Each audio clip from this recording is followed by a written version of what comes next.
If I took away your job title and your roles, would you still know who you are? Today we're breaking down the identity pillar of self-esteem. Knowing who you are beyond labels, because your identity is built only on what you do for others. No, it can disappear overnight if it's just built like that. Absolutely. Listen, this is the fourth pillar of building self-esteem. So important. Now, you are more than roles and achievement. Who you are, what is identity? Well, really, at the end of the day, is what we attach to our soul.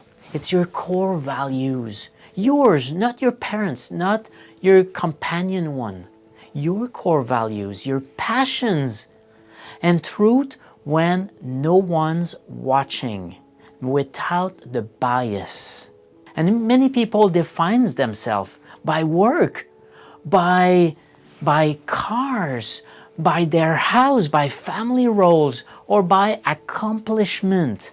There's also people defining themselves by label, like medical label, like I have ADHD, I am a trauma survivor, I am whatever the medical label that there is. But the thing is, those labels have been invented for insurance purposes, just so the system knows how to deal with the paperwork and the money going with it. And for the medical system. Yes. But we're not talking for your soul. We didn't say for your mind. We didn't say for your heart. Correct. We said for other system. That's why these labels exist. And one of the things that we study a lot is when there's big event, when there's incident or trauma in your world, it really changes how everything is wired.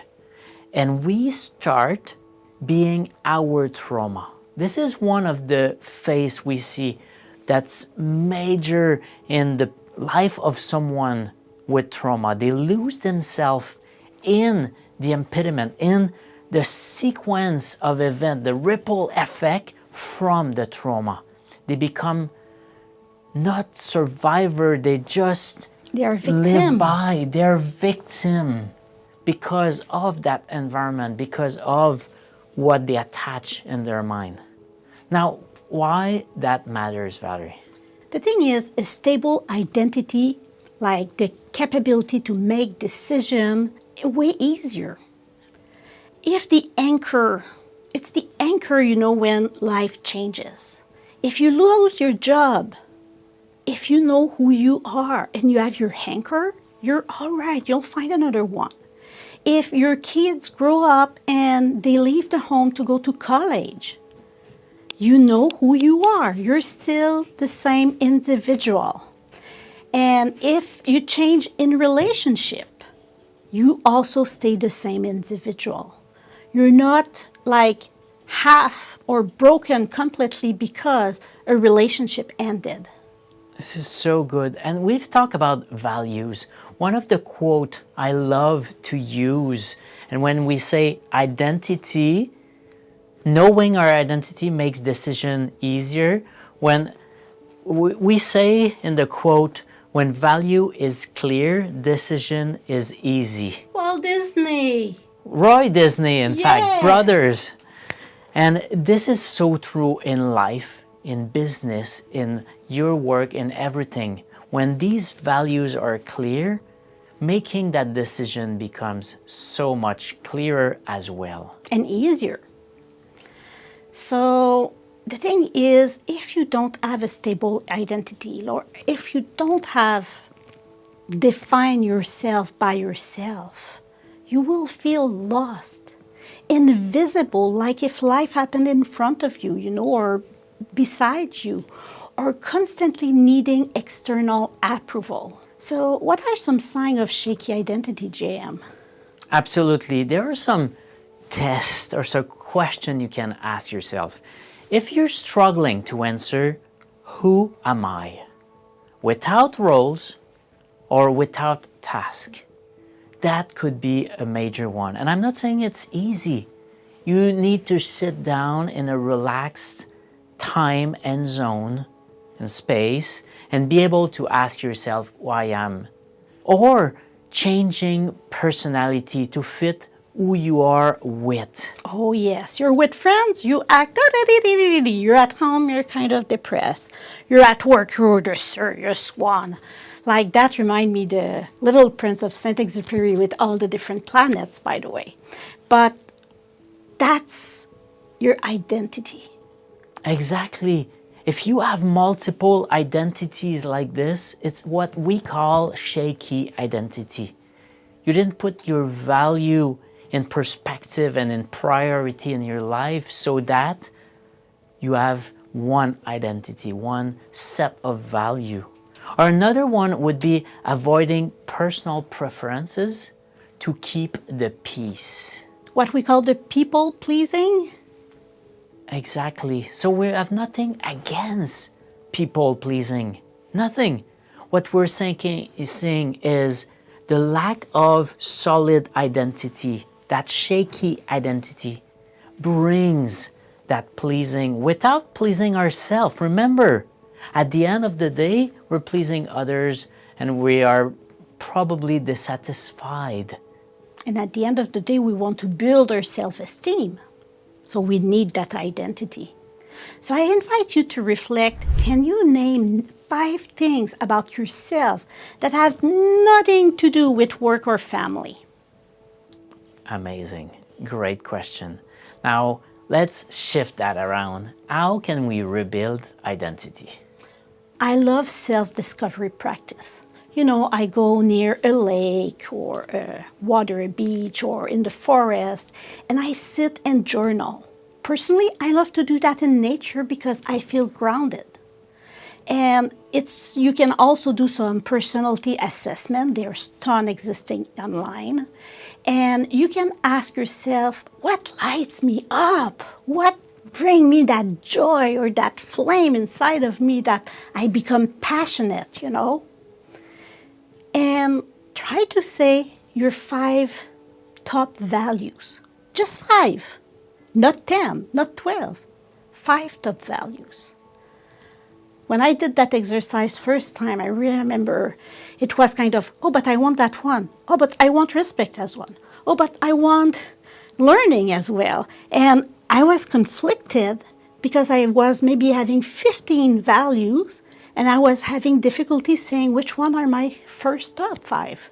I'm pretty sure this can happen to you or will happen to you. And I think that was the most crucial moment because that inner dialogue of which value is the most important is the most important in your identity creation or discovery because you will say why it's so important, ambition or family or nature. You will tell yourself and that discussion will bring that clarity. Take the time to do that. Also, you can do boundary settings. You sure of that? Start saying no What? to protect what matters to you. Because this will help so much in creating that identity, reinforcing that identity. You may be shocked at the first time or at the beginning from the response, but don't let fear take over at this point. Just be strong. Try it. You don't have to say no to everything, but say no when it's not aligned with your values that we've just discovered. And you know, saying no can be just not answering the phone when it rings. You can say, no, I will answer the phone later when I will have finished what I'm working on. That's a way to set a boundary as well. Absolutely. And we're not saying to put anyone, including yourself, in danger. You're not saying no to out of danger or to your job. We're not saying this. We're saying start to say no when you have the option and it's not aligned. You can do a little experimentation as well. Try new hobbies or community or sport like dancing or karate or whatever you want to try. It can be scrapbooking, it can be music, it can be, and see those different roles and feels what's authentic for you, what's bring that little, oh, I like this. Amazing. I love that. Now, how can we go from the rock bottom, from lost of clear sense of selves? Well, you can rebuild an identity at any age. So don't worry about that. There's no age. It's not too late wherever you are. Just follow what we've talked about. And I can tell you right now, we've been through this. Trauma brings you somewhere you've never expected, and where it challenges your value, challenges your identity. Oh, and just a quick note here is, we see clients every week. And at the beginning, I was thinking, oh, I will have clients, let's say 45, 65, and things like that. And then I had a first client, 75 years old. And I was, wow, that's beautiful to see them regaining their sense of control, identity, and rebuilding their self-esteem. And then came a client at 80 years old, 85 years old, even 90 years old. But it's so beautiful to see those amazing change. So when we say it's not too late, it's not too late at all. So quick recap here. Identity is your compass. Without it, it's easy to lose direction. Ask yourself, what's one word you use to describe your true self? And with that word, in the next video, we'll look at belonging. That's another pillar of self-esteem. All right. See you there.